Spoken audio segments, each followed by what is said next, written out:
I sat back in my seat in the Lord Chief Justice Court, and I knew that I should never see that court again. Nobody except myself was aware that this had been my last appearance in any court. Why should they? Everyone has to make his own decision, and those decisions are far better made alone. I could not very well complain. I'd enjoyed a long innings, and it was quite time to make way for younger men. I looked around the court that I had loved so well.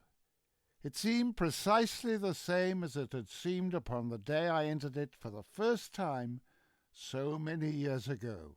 The faces were different. That was the only change. All the old ones had gone. I suppose I ought to have seen the ghosts of old friends, but I did not. The years have been too happy to leave ghosts behind. But I permitted myself the luxury of memories. I'd seen well-known men and women fighting out their life stories within those walls. I'd taken part in stories of all kinds, tragic stories, pathetic stories, foolish stories. I'd known them all. If only I could bring them back to life.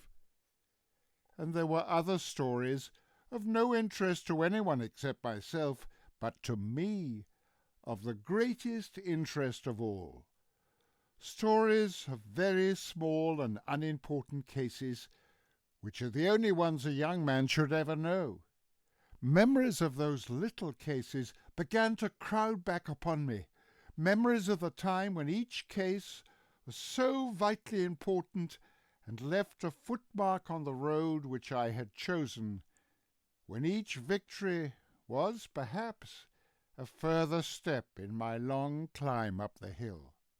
Their details may be forgotten, but their memory will last with me forever.